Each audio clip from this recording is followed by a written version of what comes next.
بسم اللہ الرحمن الرحیم۔ السلام علیکم۔ حضرت عمر فاروق رضی اللہ تعالیٰ عنہ بلا شبہ دنیا کی تاریخ کے ایک ایسے حکمران تھے جنہوں نے خلیفہ کی حیثیت سے کوئی امیونٹی، کوئی استثناء حاصل نہیں کیا۔ یہ دوسری چادر کا حساب بھی دیتے تھے اور اپنے صاحبزادے کو مصر میں شراب پینے کے جرم میں مدینے میں طلب کر کے خود اپنے ہاتھ سے کوڑے بھی مارتے تھے، اور یہ سزا اس کے باوجود جاری رہتی تھی کہ مصر کے گورنر عمرو بن العاص رضی اللہ تعالیٰ عنہ خلیفہ سے بار بار عرض کرتے تھے، میں نے ملزم کو مصر میں سزا دے دی تھی، مگر حضرت عمر رضی اللہ تعالیٰ عنہ کا فرمانا تھا تم نے اسے تنہائی میں سزا دی، یہ خلیفہ کا بیٹا ہے، یہ جب تک عوام کے سامنے سزا نہیں پائے گا انصاف کا عمل مکمل نہیں ہوگا۔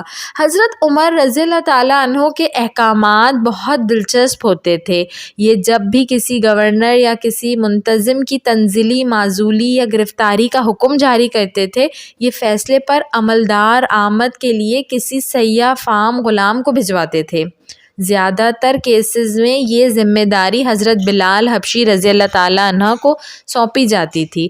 خلیفہ کا یہ خصوصی ایلچی جمعہ کے دن وہاں پہنچتا تھا، سیدھا جامع مسجد جاتا تھا، جمعے کی نماز ختم ہونے کا انتظار کرتا تھا، اور جو ہی نماز ختم ہوتی تھی یہ کھڑا ہو کر عوام کو خلیفہ کا حکم سناتا تھا۔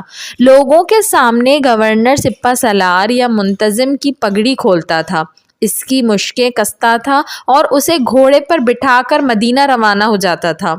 حضرت بلال رضی اللہ تعالیٰ عنہ نے حضرت خالد بن ولید رضی اللہ تعالیٰ عنہ تک کے ساتھ یہی سلوک کیا تھا۔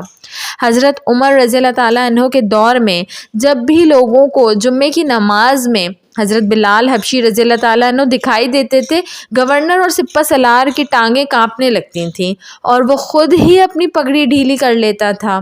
ہم اگر حضرت عمر رضی اللہ تعالیٰ عنہ کی پوری شخصیت کو ایک لفظ میں واضح کرنا چاہیں تو وہ لفظ ہوگا عدل۔ حضرت عمر رضی اللہ تعالیٰ عنہ کی پوری زندگی عدل اور انصاف کے گرد گھومتی ہے۔ آپ رضی اللہ تعالیٰ عنہ سے قبل عدل محض عدل تھا، لیکن آپ رضی اللہ تعالیٰ عنہ نے اسے عدل فاروقی بنا دیا، اور دنیا میں آج بھی جہاں پورا انصاف ہوتا ہے لوگ اس انصاف کو عدل فاروقی کہتے ہیں۔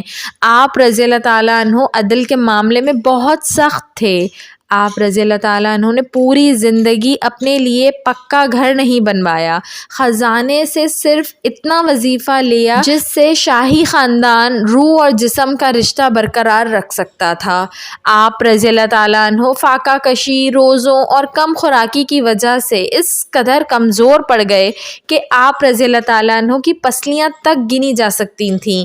غیر ملکی مہمان مسلمانوں کے بادشاہ سے ملاقات کے لیے آتے تھے تو وہ آپ رضی اللہ تعالیٰ عنہ کو صحرا کی گرم ریت پر سر کے نیچے اینٹ رکھ کر سوتا ہوا دیکھ کر حیران رہ جاتے تھے۔ یہ لوگ آپ رضی اللہ تعالیٰ عنہ کو مدینہ منورہ میں گارڈز یا محافظ کے بغیر پھرتا دیکھتے تھے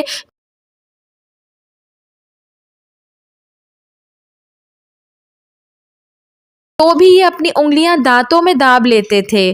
آپ رضی اللہ تعالیٰ عنہ ایک دن شہر میں اسی طرح محافظوں کے بغیر گشت کر رہے تھے۔ یہ منظر ایک مہمان نے دیکھا تو وہ ڈرتا ڈرتا آپ رضی اللہ تعالیٰ عنہ کے پاس آیا اور عرض کیا، آپ محافظوں کے بغیر پھرتے ہیں، کیا آپ کو ڈر نہیں لگتا؟